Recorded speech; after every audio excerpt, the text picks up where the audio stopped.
Pessoal, bom dia de novo.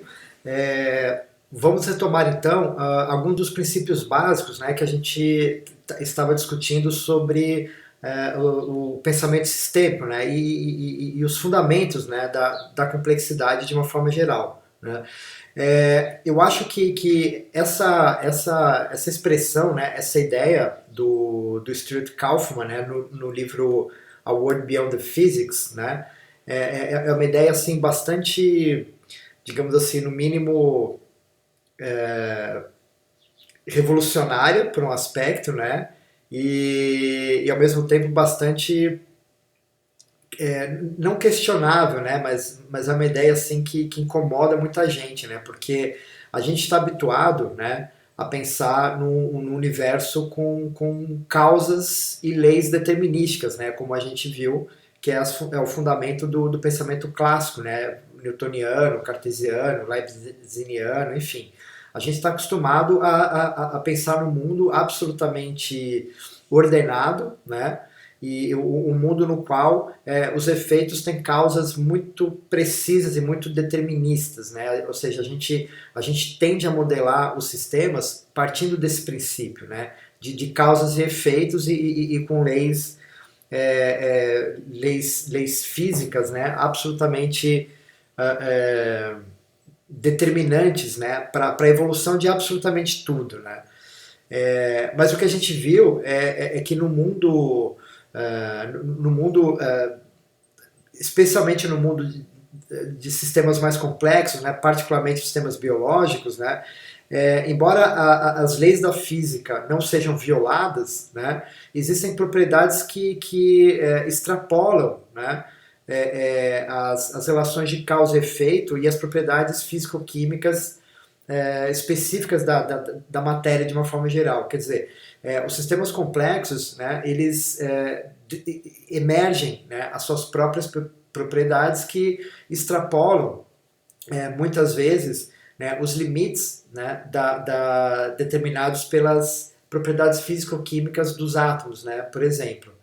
Né? Então, essa é a grande questão, né, que na perspectiva sistêmica se reconhece, né, a fragilidade, né, de sistemas determinísticos, né, baseados em relações de causa e efeito. Quer dizer, o foco não é especificar causas e efeitos, né? O foco é exatamente entender a natureza da organização dos sistemas, né? E entender como diferentes variáveis que estão no sistema interferem umas nas outras, habilitam umas nas outras, né? Então, eu acho que a grande ideia, né, do Kaufman, né, é propor, né, isso aqui, né? Quer dizer, um mundo, né, em que você pensa em habilitações e não causas específicas, né? Claro que, como a gente viu, existem fenômenos que são puramente mecânicos, né? Quer dizer, fenômenos que você consegue, pelo menos com determinadas restrições, especificar causas que determinam efeitos, né? Mas no mundo biológico, assim, no mundo em que você tem sistemas de elementos que interagem entre si, né, que geram propriedades emergentes, né? Isso a gente viu. Você não precisa pensar num sistema muito complexo.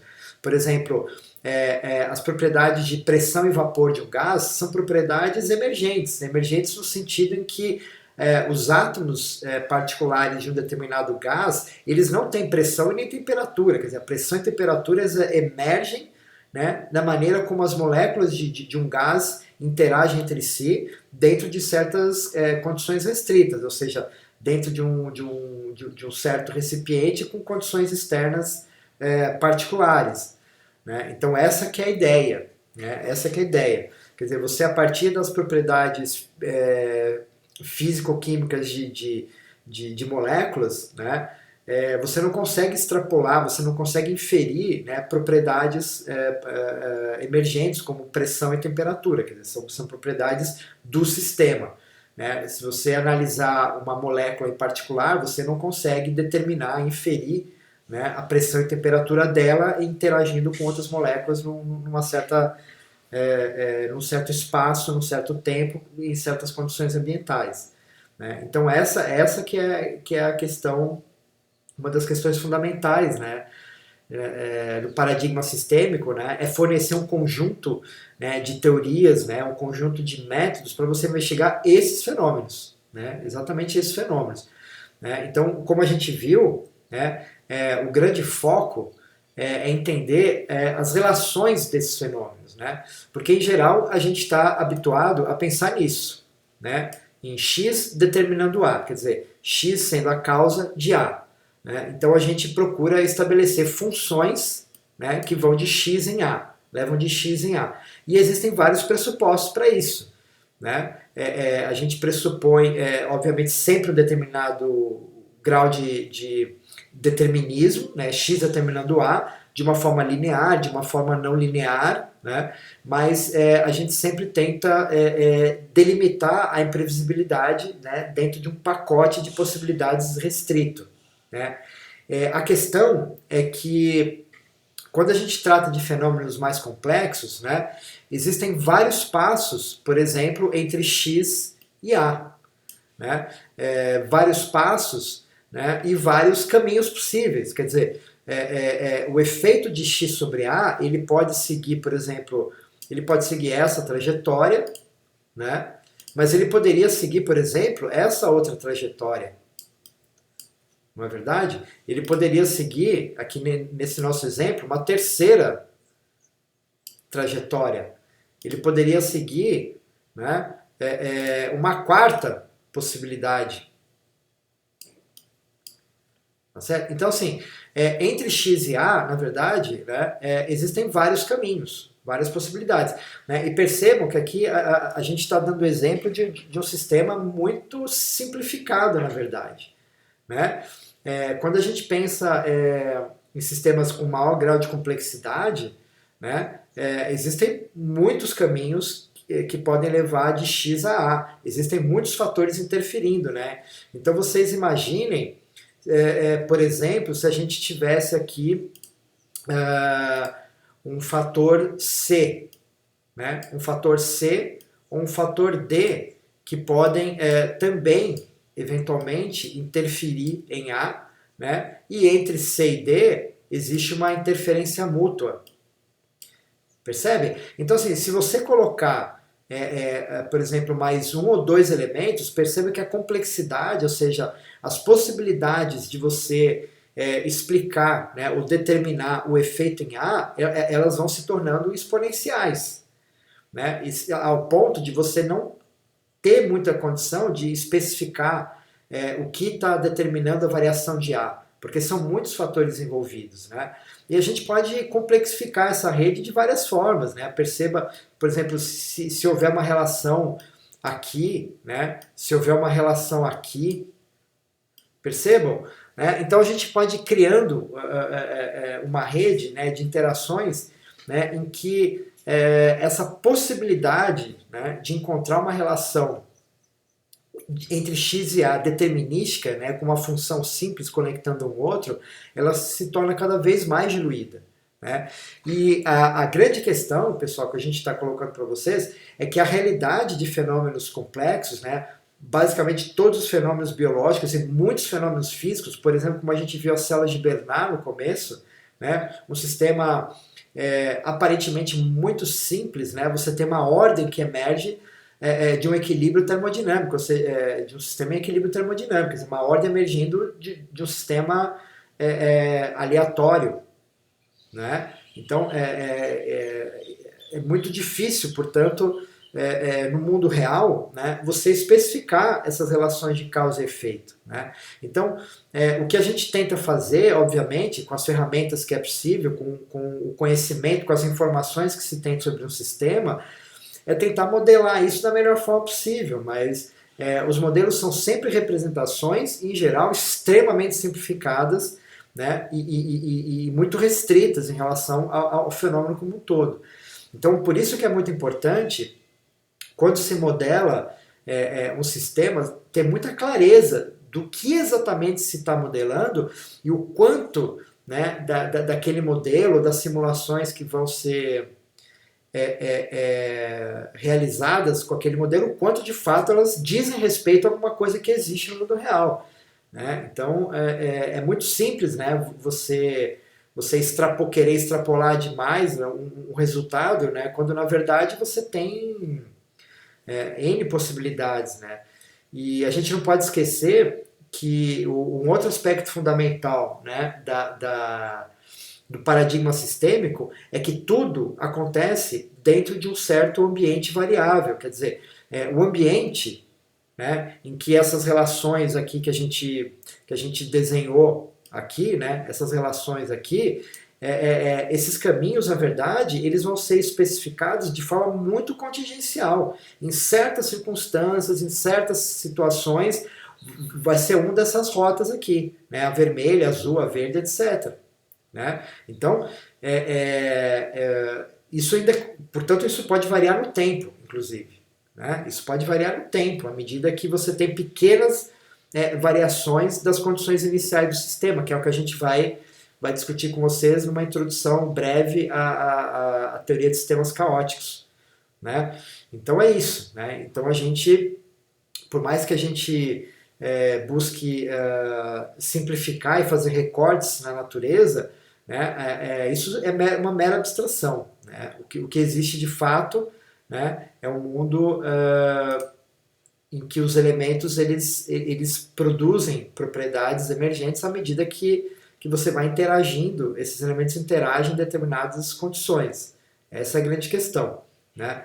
E por isso, né, o modelo geral, né, que pode ajudar a gente a pensar qualquer tipo de problema, né, é mais ou menos o que está representado aqui, né, nessa figura, que é o que eu pedi para vocês tentarem refletir um pouco, né, sobre isso.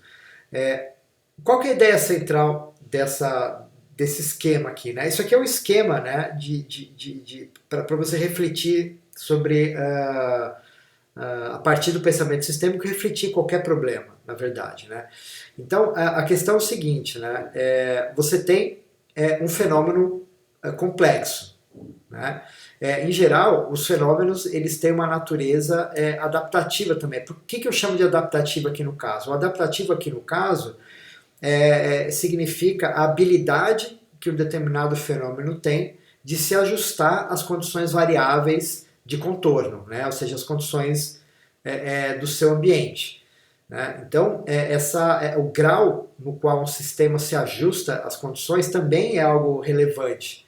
Né? Assim, o quanto o sistema consegue gerar soluções, né, antes de entrar em colapso à medida que o ambiente varia. Né? Então, os sistemas complexos, de uma forma geral, eles têm uma habilidade adaptativa, mas obviamente essa adaptabilidade, essa capacidade adaptativa, ela é restrita, né? A própria estrutura e organização do sistema dentro de um ambiente variável. Né? Então, a questão é o seguinte, né? Esse fenômeno que você observa, né, ele tem propriedades que emergem, né, a partir, né, de interação entre elementos que compõem esse dado fenômeno.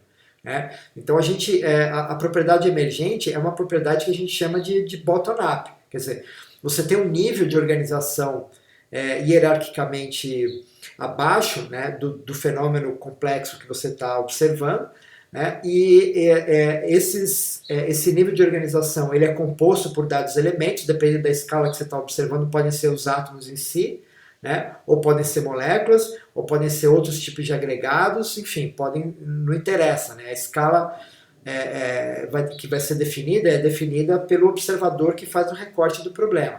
Né? A questão é o seguinte, que aquilo que você observa nessa escala possui propriedades, né, que emergem a partir das interações dos elementos da escala dos componentes que compõem esse sistema. Né? E como a gente viu, né, essas relações elas podem se dar através de redes bastante complexas, né, que a gente vai discutir as propriedades da rede na próxima aula, né, e essas relações elas se dão por processos de auto-organização.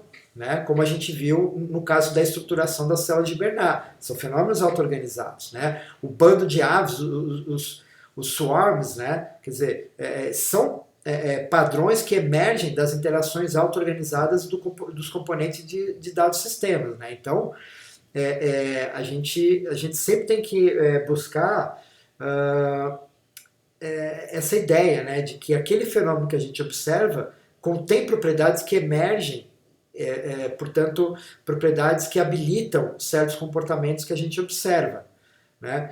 E o que é mais interessante, né, é que o comportamento em si, nessa escala, ele também causa restrições na escala inferior. Por exemplo, se a gente estiver falando de uma reação que é compartimentalizada, quer dizer, a gente está estudando determinadas reações químicas, só que essas reações químicas, ao mesmo tempo que elas determinam, né, uma determinada, especificam, na verdade, uma eficiência de um dado sistema reativo, de conversão, ou metabólico, ou seja lá o que for, né, essas reações elas podem estar compartimentalizadas por um nível superior, né? Então, a compartimentalização, que é uma propriedade de nível superior, ela restringe, né, o espaço de possibilidades da reação. Se as reações estivessem no espaço maior ou sem restrição, você teria um outro tipo de eficiência, outro tipo de atividade, né?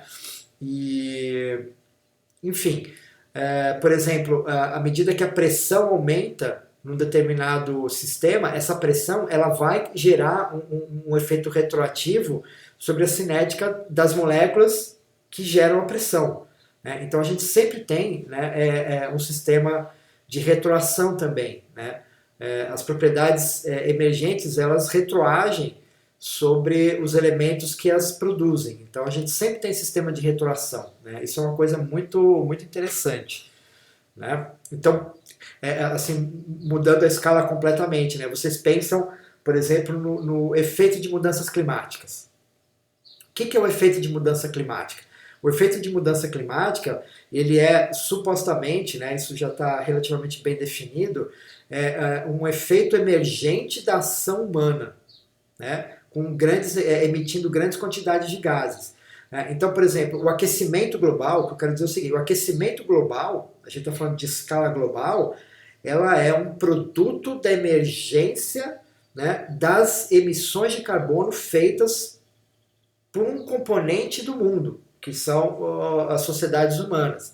Só que, por outro lado, à medida que há um efeito de aquecimento global, esse efeito de aquecimento global, ele acaba retroagindo sobre as ações dos elementos que criam o aquecimento global, né? Então, por exemplo, nós, indivíduos, estamos sendo afetados pelo aquecimento global, que foi e que é um produto emergente das nossas relações, da nossa forma de atuar como sociedade, né, como espécie na natureza, né? Então isso que é interessante, ao mesmo tempo que a gente tem responsabilidade sobre o que está acontecendo com o globo, o que acontece com o clima global influencia, né, a nossa própria sobrevivência como indivíduo, né? Não só como sociedade, como espécie, mas como indivíduo.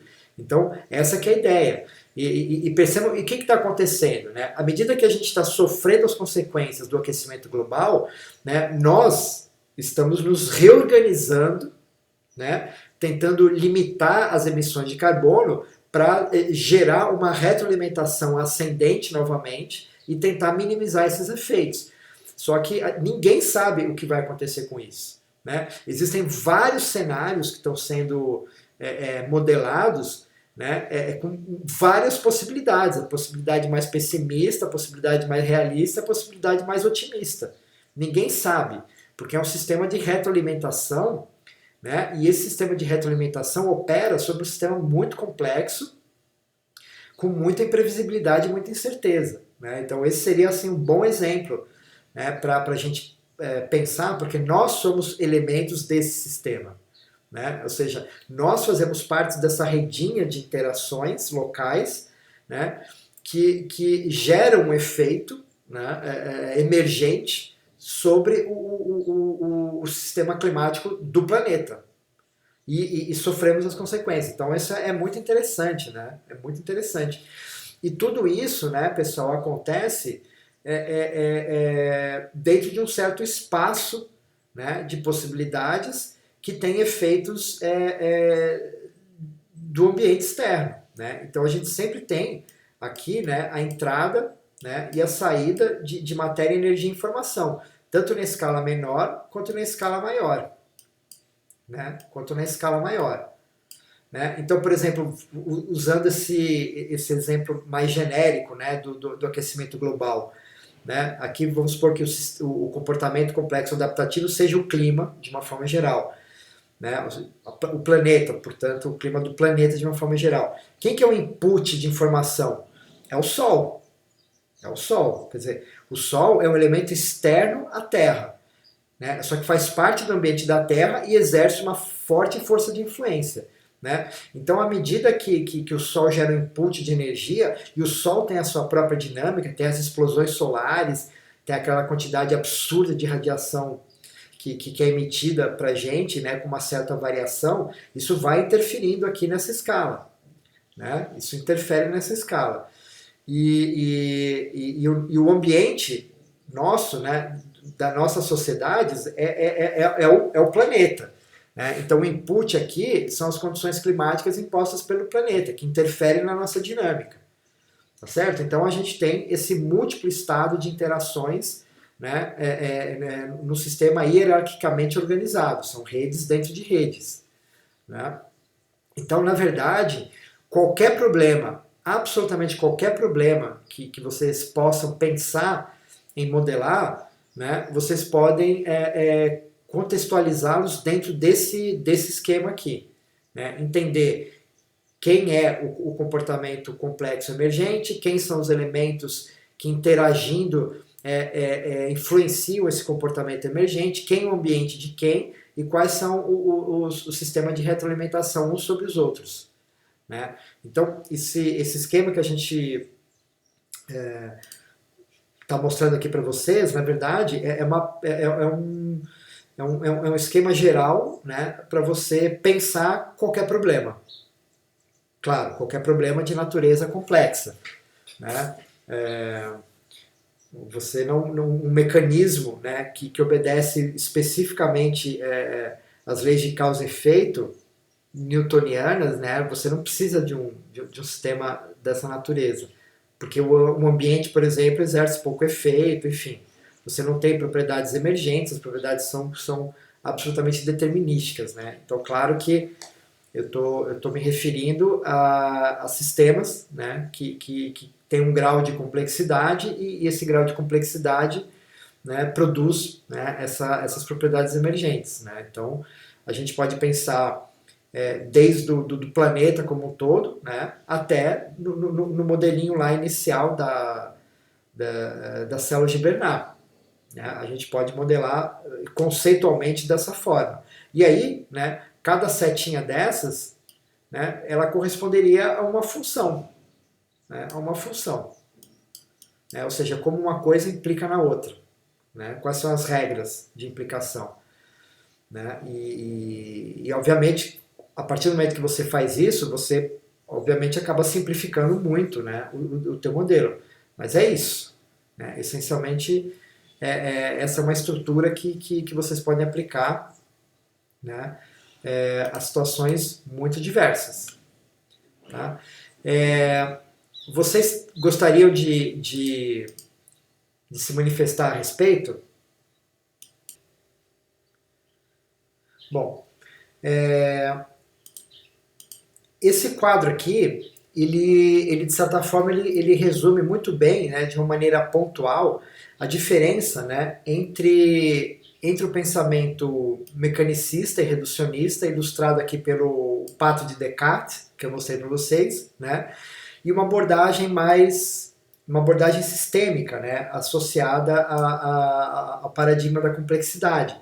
Né. Essa abordagem mais sistêmica, de certa forma, ela traz uma perspectiva mais holista mesmo. Né. A grande diferença entre uma perspectiva puramente reducionista e uma perspectiva mais holista é que na perspectiva reducionista, né, você de fato espera que o comportamento do teu sistema seja determinado pelas propriedades físico-químicas dos componentes daquele sistema. Tá certo?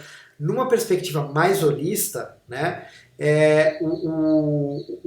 existe um efeito do sistema global, do sistema como um todo, interagindo com as suas próprias partes. Quer dizer, é um sistema de retroalimentação. Né?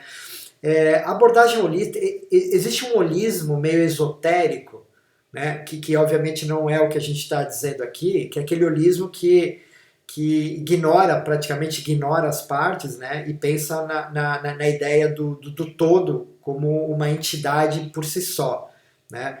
E aí acaba recaindo em coisas meio esquisitas, né, como a ideia da consciência sendo a origem da matéria, assim, coisas, digamos assim, de natureza mais esotérica que a ciência não tem muito a dizer, né? E aí surgem coisas nessa linha do coach quântico, essas coisas esquisitas que andam por aí, que tem uma capa, né, de ciência, né? Porque hoje virou moda usar o coach quântico, não sei o que quântico, um bando de bobagem, né? Porque a maioria das pessoas não tem a menor ideia dos princípios físicos, né, da mecânica quântica. Mas, obviamente, então, não é isso que eu estou me referindo. Esse holismo aqui é simplesmente essa perspectiva que considera que as retroalimentações, né, entre os componentes do sistema, né, e as propriedades emergentes desse sistema. Tá? Então, deixando bem claro. Né?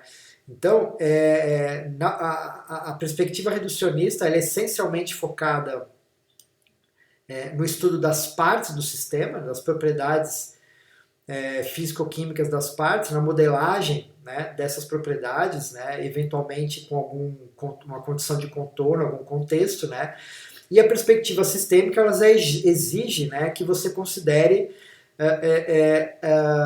as interações das partes produzindo propriedades emergentes e as interações entre elas, quer dizer, uma visão mais ampla, né, dos processos. Né? Você tem que entender, né, quais são as consequências das partes sobre o todo e do todo sobre as partes, né? Como aquela figura representa bem. Né? O reducionismo ele é baseado numa perspectiva assim, puramente lógica e racional dos sistemas, né? Bastante mecânica, procurando explicar ponto a ponto, né, o que causa o quê. Né? E uma ciência sistêmica ela já permite um grau a mais de criatividade, né? Um grau a mais de intuição, de imprevisibilidade. Né? Enquanto numa ciência mecânica, né, as pessoas falam de provas e verdades incontestáveis, né? Quando a gente sabe que os fenômenos complexos eles têm um grau de imprevisibilidade, né, então isso já exige, né, mais criatividade e um certo poder de intuição do cientista. Né? Essencialmente, né, ter uma mente mais aberta. Ter uma mente aberta, quer dizer, ir além, né, das possibilidades da área que você está formado, né, que é o que a gente vai discutir um pouco mais para frente. Né? Ou seja, vocês estarem aqui nessa disciplina comigo, dispostos, né, a repensar eventualmente algumas coisas em função do que a gente está discutindo, procurar saber se essas coisas são minimamente razoáveis, né, em vez de simplesmente ignorar ou se apegar, né, às raízes do que vocês aprenderam até agora. Né? Então, eu vejo assim que o mundo, né, moderno, né, o mundo do século XXI, a ciência do século XXI, ela exige pessoas de mente aberta. Né? Em que a gente trabalha em estruturas cada vez mais sinergéticas, né, menos hierarquizadas, né, enfim, né, coisas que são conectadas em vez de separadas, né, pensar em sistemas caóticos e dinâmicos, né, em vez de sistemas determinísticos e estáticos, né. Então, essa que é a ideia. Né? Alguns princípios aqui eles são princípios bem mais subjetivos, né? Mas é isso. Né? É uma mudança de pensamento. Então, na verdade, o que a gente está discutindo aqui, que eu não escondi isso de vocês em nenhum momento na disciplina, a gente está discutindo mais sobre uma questão de mentalidade científica, né, de forma de pensamento, do que efetivamente de ferramenta de trabalho. Claro que mudar a forma de pensamento, você tem que mudar a maneira de abordar os problemas, né, mas isso é uma outra história. É uma outra história. Então, o que a gente está mostrando para vocês é que por mais aparentemente simples que possa ser um problema, né? Por exemplo, o problema do Anderson, né? A gente está falando essencialmente de uma máquina de conversão de energia, né? Então, se a gente for pensar em termos de complexidade comparado à complexidade de uma célula biológica, né, de um organismo biológico, obviamente que é um problema muito mais simples, mas mesmo no problema mecânico, né, perceba que como ele está num sistema aberto, né, dependendo de variações climáticas, né, que são variações caóticas, né, e variações do uso da energia, que depende de como a sociedade em volta está organizada, né, um problema que aparentemente seria mecânico, ele passa a ter uma complexidade muito grande. Né? Então, isso é uma forma de enxergar. Isso é uma forma de enxergar. Porque você poderia, obviamente, pegar lá a planta da termoelétrica lá e fazer um monte de cálculo e dizer o seguinte, olha, você coloca isso de input, você vai ter isso de output. Acabou. Né? Assim, ou seja, ignora o ambiente em volta, né, e pensa só na máquina. Sem problemas. Só que, como o Anderson colocou, a hora que isso vai operar no mundo real, né, você começa a ter uma série de problemas que não estavam previstos na engenharia da máquina. Né? Então essa é uma grande mudança de perspectiva quando a gente pensa sistemicamente, que mesmo máquinas, né, uma máquina de conversão de energia, ela depende de variáveis externas que são aleatórias, que influenciam na sua eficiência de uma maneira probabilística. Entende? Então, por mais mecânico que possa ser o problema de vocês, no mundo real, esse mecanismo ele está inserido num contexto bastante amplo e complexo. Né? Nenhuma máquina é isolada. Né? Como eram os primeiros modelos da termodinâmica do século XIX, né? A primeira lei da termodinâmica, né? Que você pressupunha uma dada eficiência num sistema isolado. Né? Nenhum sistema é isolado. Né? Mesmo no mundo de máquinas, né? Entende? Mas o funcionamento da máquina em si, ele pode ser perfeitamente modelado, né? Só que essa máquina na realidade, ela não vai funcionar do mesmo jeito, né? Enfim, então isso assim, é abrir a mente, né? É abrir a mente e olhar qualquer problema e pensar que esse problema tem um contorno, né? E esse contorno, esse ambiente externo influencia esse problema, e que as características desse problema que você está lidando possuem, pelo menos em parte, propriedades emergentes, ou seja, propriedades que não é simplesmente entender qual é a relação das engrenagens da máquina, né? Vai além disso, entendeu? Então esse quadrinho aqui ele sumariza bastante essa ideia que a gente está colocando aqui, tá certo? Bom, com tudo isso que a gente está discutindo, vocês poderiam fazer a seguinte pergunta: então é o fim das certezas? Quer dizer, a gente não tem certeza mais de nada, então a gente não pode ter certeza mais de nada?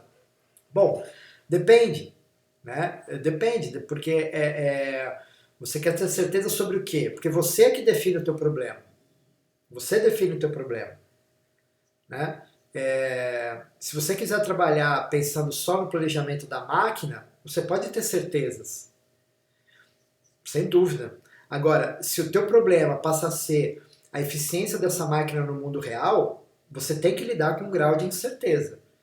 Né? Porque o funcionamento da máquina no mundo real vai além, né, das relações das engrenagens estabelecidas nessa máquina para uma determinada eficiência.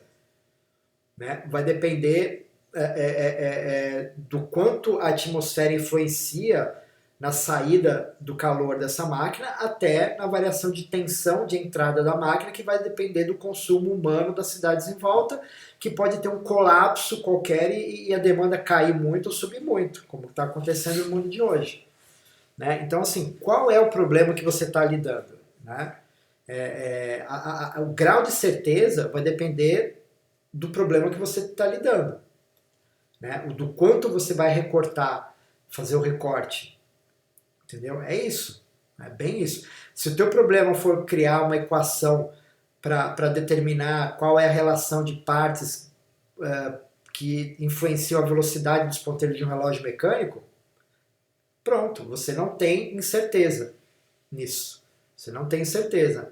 Né? Agora, se você quer ter certeza na escala subatômica, pronto, aí você vai se complicar. Né? Porque no mundo da mecânica quântica é um mundo de incertezas. Então, na verdade, tudo vai depender, pessoal, da escala e do recorte que você faz da natureza. Né? Então, de certa forma, é o fim da certeza sim. A gente não tem certeza mais de nada. Né? Basta a gente agregar uma variávelzinha, pronto, vira um caos. É que nem, eu vou discutir isso com vocês, né? O problema dos 3 corpos. Né? Se você tem 2 corpos que têm efeitos gravitacionais uns sobre os outros, você consegue modelar isso deterministicamente. Só que se coloca um terceiro corpo com efeito gravitacional sobre os outros 2, isso vira um sistema caótico. Quer dizer, você coloca um elemento num sistema, né, de algo absolutamente determinística, passa para o sistema caótico, né, imprevisível. Entendeu? Então, assim, de certa forma, é o fim das certezas. Né? É o fim das certezas. Né? Bom, aí, então, no mundo do fim das incertezas, né, né, que tipo de ciência a gente tá buscando? Né? Que ciência que é essa que a gente está buscando?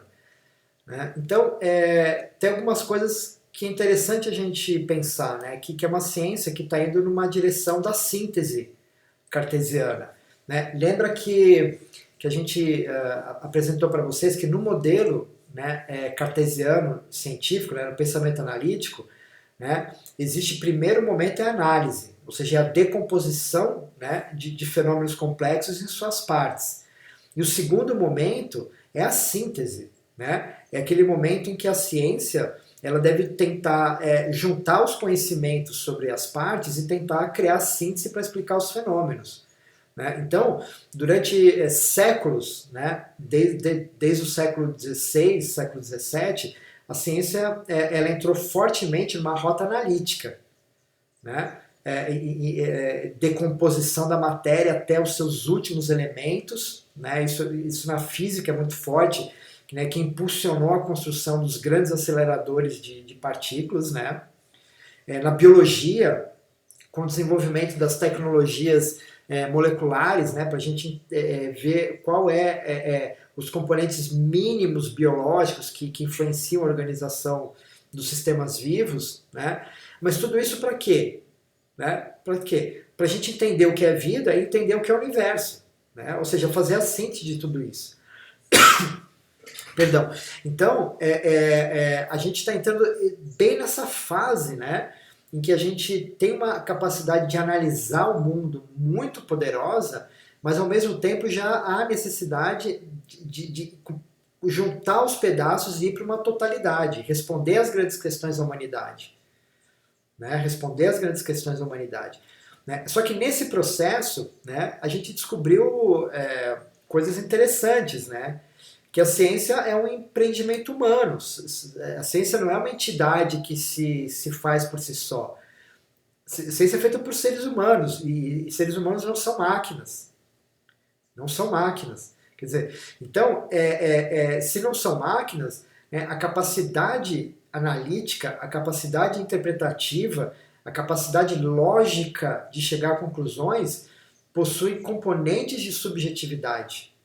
Ou seja, a própria ciência, né, que ela foi construída para ter a máxima objetividade, na verdade, ela tem racionalidade, ela tem lógica, né? Mas a subjetividade humana é um componente importante, né? É tão importante, né, que você é capaz de mudar completamente os rumos de uma ciência pela simples forma de você enxergar o mundo, né? Lembre que acho que na primeira aula a gente discutiu o ciclo virtuoso da ciência, em que eu coloquei a filosofia, né, como a porta de entrada desse ciclo, porque a maneira como você enxerga o mundo é a maneira como você vai especificar os princípios do paradigma científico. E foi isso que a gente discutiu agora, que a gente tem duas possibilidades de enxergar o mundo, pelo menos duas, né? Um mundo mecânico, determinista, né, com uma perspectiva reducionista de análise, né, ou um mundo sistêmico e complexo, né? Vocês indivíduos, né, que vão especificar que tipo de mundo vocês pensam e com isso, obviamente, vocês vão desenvolver uma dada ciência, né? Portanto, percebam assim, se você tem duas pessoas com visões diferentes estudando o mesmo objeto, qual é a verdade do objeto? É a do sujeito A ou do sujeito B? Nenhuma. Absolutamente nenhuma. Né? São ciências que vão elaborar conhecimentos baseados em paradigmas que devem criar modelos baseados em fatos, em evidências. E esses modelos vão explicar partes diferentes do mesmo mundo. Não é? Então, a objetividade da ciência, né, ela se dá particularmente pelo método científico, pelo método de investigação. Não a objetividade da busca de verdades incontestáveis. Isso não faz parte da ciência. Isso é religião. Né? Então a ciência é a arte, né, de você construir conhecimentos, modelos mentais sobre os fenômenos baseados em evidências, em fatos. E a partir disso você construir modelos, né, que possam minimamente simular, né, e consequentemente tentar prever aspectos, né, da dinâmica do universo, né, de objetos de uma forma geral. Tá certo? Então esse é o aspecto da ciência. Né? Então, assim, quando você vê, né, aquela ideia da ciência confrontando, né, a realidade, a objetividade humana e a ciência aposta a religião, isso tudo é bobagem. Isso tudo é bobagem. Né? O ser humano é muito mais complexo do que a própria ciência que ele produz. O ser humano tem várias dimensões. E essas dimensões todas influenciam na maneira como você vai fazer a tua ciência. Então é óbvio que a ciência não trata de verdades, porque ela tem um viés, apesar de ser baseada em fatos. Só que, como a gente viu, os fatos em si, né, dependem de observações, e as observações, né, dependem do observador. E o observador, né, ele é um humano que usa máquinas que ele mesmo fez para observar coisas que ele espera encontrar. É uma coisa fantástica, né? Então perceba que o grau de objetividade na ciência, né, ele não é absoluto. Ele não é absoluto. Né? São humanos que fazem ciência. Né? Então é importante a gente perceber isso, né, para num diálogo com a sociedade, né, a gente não ser arrogante. Né? O cientista não pode ser arrogante, porque ele não é dono da verdade, porque não existem verdades. Né? Essa é a grande questão. Né? Mas o cientista, ele consegue resolver problemas concretos porque o cientista se baseia em fatos. Né? A questão é que as soluções que a ciência dá, elas não resolvem 100% qualquer problema. Às vezes uma solução de um problema cria um outro problema. E assim vai. Né? E assim vai. Né? Então, a ciência não tem fim. A ciência não tem fim. Né? Existe até um livro muito interessante que discute isso, né, sobre o fim da ciência. Né? Será que a gente chegou no fim da ciência? Será que a gente sabe tudo que a gente poderia saber? Né? E a resposta é um grande não. Né? Na verdade, assim, a gente tem descoberto cada vez mais que o nosso conhecimento sobre o universo é extremamente restrito. né? E que a gente não tem a menor ideia de qual vai ser a ciência daqui a 50, 100 anos. A menor ideia. Né? E isso é fascinante, por um lado. Né? O que a gente sabe, né, é que uma disciplina especificamente não vai resolver os problemas da humanidade para conhecer o seu universo.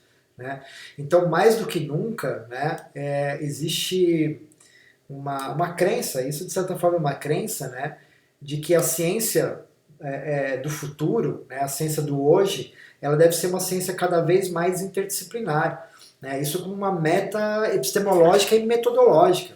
Não é só uma concepção filosófica, mas uma ciência que metodologicamente crie ferramentas que permitam a gente observar diferentes aspectos do fenômeno.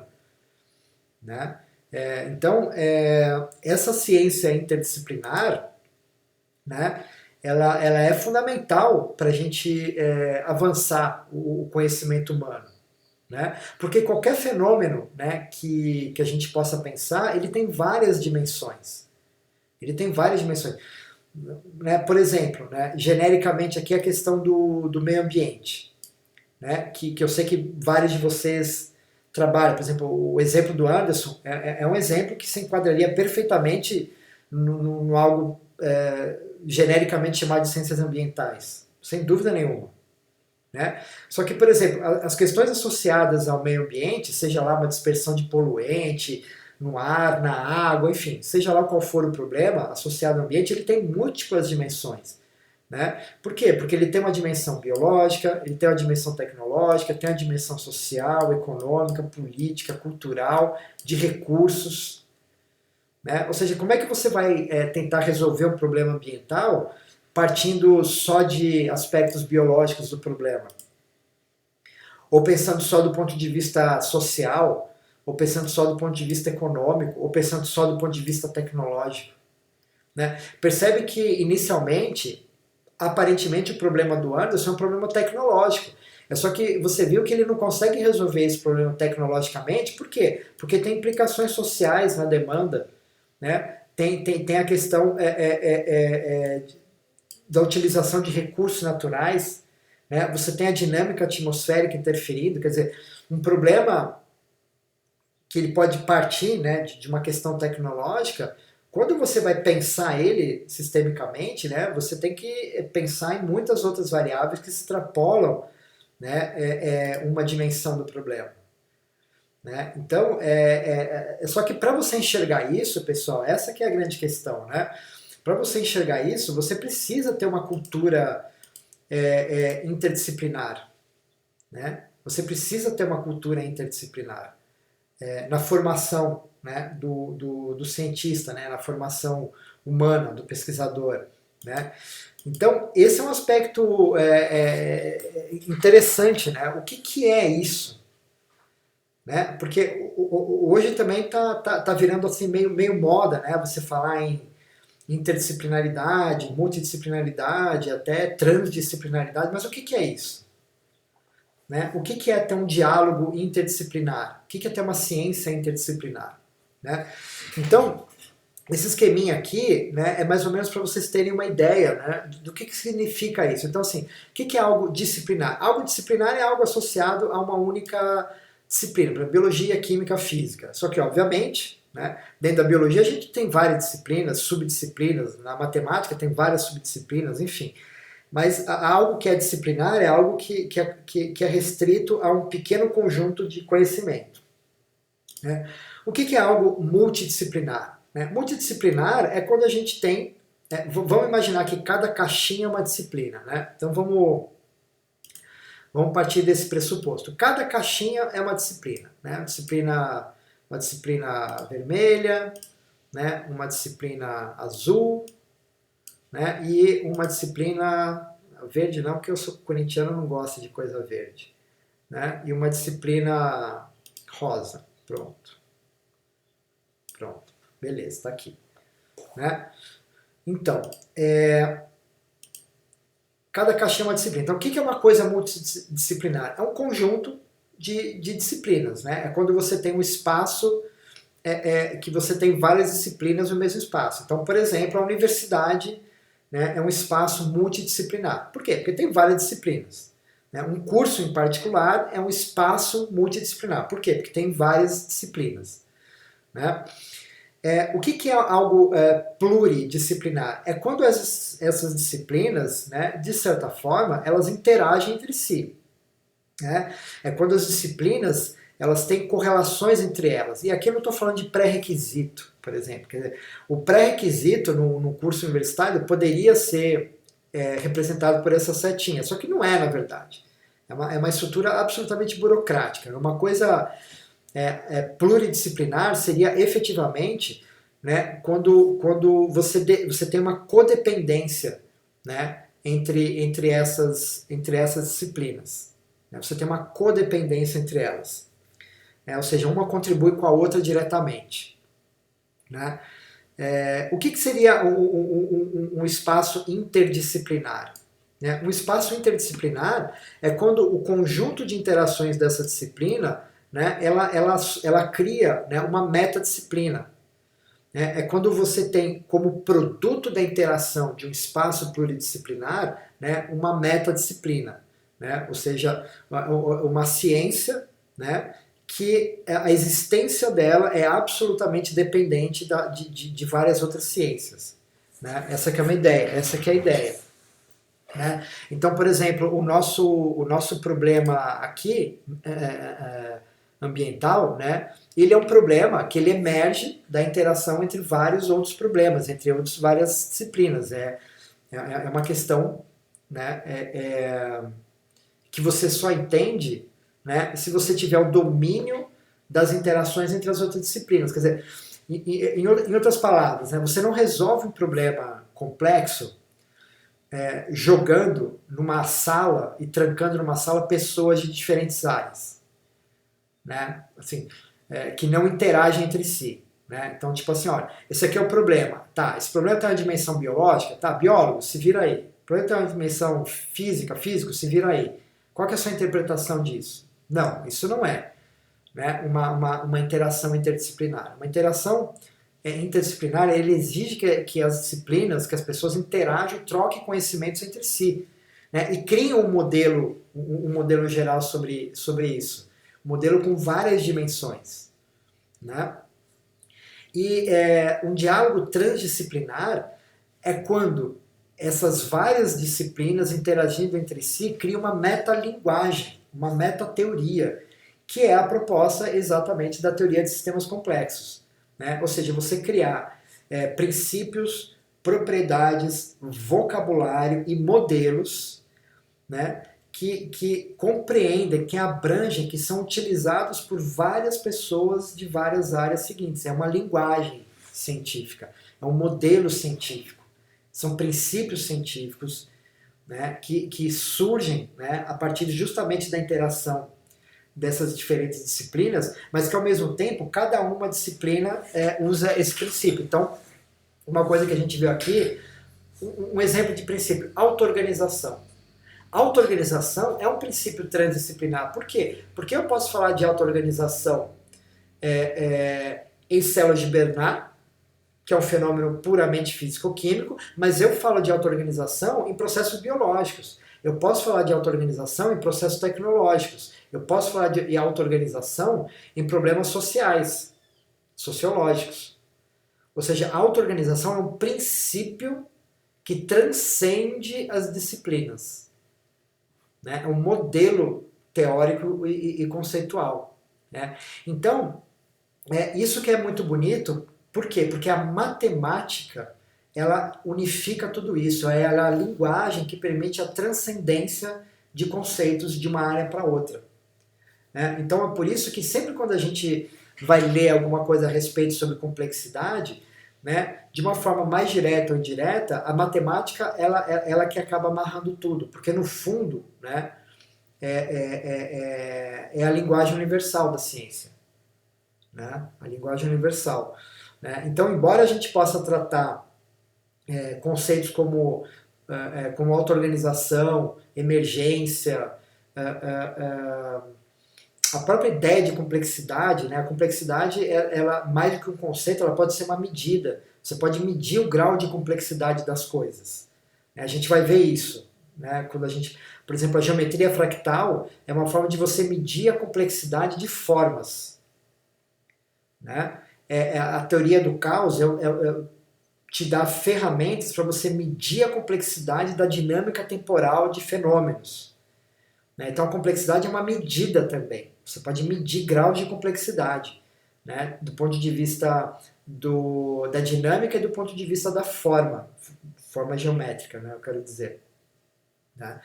Então é isso, né? A gente está. Qual que é o nosso estado atual? Nosso estado atual é esse aqui, ó. Nosso estado atual é esse aqui, né? É esse, né? Vocês estão num programa de modelagem matemática que as disciplinas são diferentes áreas da matemática. Ponto. Né? De vez em quando rola alguma coisa assim que tem um contato assim entre uma disciplina e outra. Eventualmente você pode estar no espaço pluridisciplinar. Quer dizer, assim, que você para entender uma coisa, de fato você precisa da outra e assim por diante. Mas acaba não sendo um sistema de retroalimentação. Né?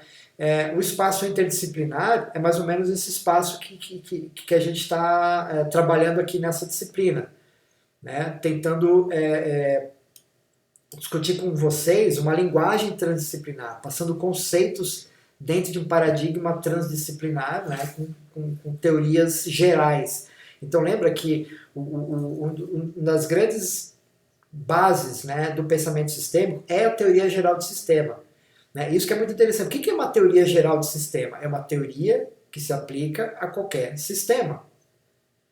Né? Ou seja, é uma teoria geral. Né? Essa é a grande ideia. Essa teoria geral, né, ela tem esses princípios que a gente vem discutindo. Auto-organização, propriedades emergentes, complexidade, etc, etc. Né? Tem aquele mar de conceitos, ideias e disciplinas que fazem parte do paradigma complexo. Né? Eu mostrei para vocês esse diagrama na aula passada. Né? Então é isso. Né? Então a gente está aqui, né? A gente está aqui beirando isso aqui, né? Então vislumbrando isso aqui e sonhando com isso aqui. Né? É isso. Né? Só que para isso, pessoal, para a gente fazer esse caminho, são as pessoas que vão fazer esse caminho. Né? É isso que eu quero dizer, são as pessoas que vão fazer esse caminho. Né? E para as pessoas realizar esse caminho, elas precisam querer fazer esse caminho. E para querer fazer esse caminho, precisa ter consciência desse caminho. Ou seja, tudo depende, em última análise, né, da perspectiva filosófica que a gente tem do mundo. Né? Assim, da estrutura de pensamento, da mentalidade. Né? Então não adianta a gente querer atingir uma ciência interdisciplinar se as pessoas não pensam dessa forma. Né? E eu vou dar um exemplo que aconteceu comigo esses dias, agora, né? Um mês atrás. Né? Eu cheguei a propor a criação de um novo programa de pós-graduação interdisciplinar aqui no Instituto, né? E eu achei que as pessoas estavam entendendo o que eu estava falando, mas aí no final das contas eu vi que elas não estavam entendendo nada do que eu estava falando. Né? Porque a gente estava discutindo um problema interdisciplinar e as pessoas começaram a falar de cada disciplina, que não deveria ter interação com a agronomia, que não deveria ter interação com não sei quem, que tinha que ser um problema restrito a um instituto. Aí eu falei assim, desisti. Eu simplesmente desisti porque as pessoas não sabiam do que se estava falando, apesar de usarem o discurso, isso aqui é muito legal, tem que ser assim, blá blá blá, mas assim, elas simplesmente não pensavam daquele jeito. Né? Então, eu acho que o grande fator é o fator humano para a evolução da ciência. Né? Ou seja, é a mentalidade humana de fato. Né? Então, eu vejo, né, alguns desafios, né, para a ciência aqui do século XXI. Né? Que é a reunificação da natureza, né? A gente entender a natureza de uma forma interdisciplinar, né, com um diálogo transdisciplinar mesmo, quer dizer, a gente entender os aspectos físicos, químicos e biológicos da natureza como um todo, né? Isso vai ter que reunificar a maneira como a gente pensa de uma forma muito fragmentada, o humano é fragmentado. Né? A gente gosta de tentar analisar tudo e esquece que por mais que a gente consiga analisar as coisas em si é a interação de tudo, dos componentes que são analisados. Então a nossa estrutura mental é uma estrutura cartesiana demais. Mas a cartesiana de uma via só, a cartesiana analítica. Né? Mas o Descartes ele concebia a síntese. Analise para sintetizar. Né? O grande problema é que na concepção cartesiana, né, o mundo é mecânico, então a síntese é relativamente fácil. Né? Basta você pegar as partezinhas e encaixar num modelo determinístico. Né? Eu tenho certeza que se Descartes vivesse no nosso tempo, né, ele iria compreender que a síntese exigiria, né, um pensamento complexo. Essa é a grande questão. Né? E tudo isso para a gente compreender o funcionamento profundo da natureza. A gente sabe muito, mas ao mesmo tempo não sabe muita coisa. A gente sabe muito de pouco, né? E acaba perdendo, né, a ideia central do que é o mundo no final das contas, né? O que é um ser humano, o que é a vida. A gente sabe muito pouco. Né? A gente sabe muito pouco. Né? E a gente produz muita informação. Né? A gente está na era da informação. A gente precisa começar a produzir conhecimento. Né? E o conhecimento gerar sabedoria. Né? É só olhar o mundo. Né? A gente vive num mundo de informação. Né? O mundo hoje até de desinformação. Né? Quando você tem muita informação, você acaba ficando desinformado. E sem contar que você tem informação falsa ainda no mundo. Né? Quer dizer, então a gente está num mundo de muita informação, pouco conhecimento e sabedoria quase inexistente. Né? Então, eu acho que eu vejo, pelo menos, que a gente tem espaço para avançar, né, em tudo isso, né, e no final das contas, é a busca da felicidade, né, seja lá o que for isso também. Né, eu não sei o que é, né, mas é mais ou menos isso que a gente almeja, né, para todo mundo. Né, e, enfim, né, a ideia é essa, né, e eu acho que a ciência ela é uma ferramenta poderosa para isso, né? Para a gente atingir um grau de sabedoria.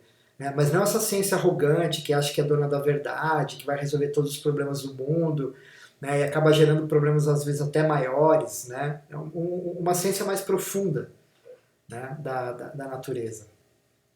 Tá? Pessoal, então a gente fica por aqui, né? E vamos lá, se vocês quiserem discutir alguma coisa, eu tô aqui para isso.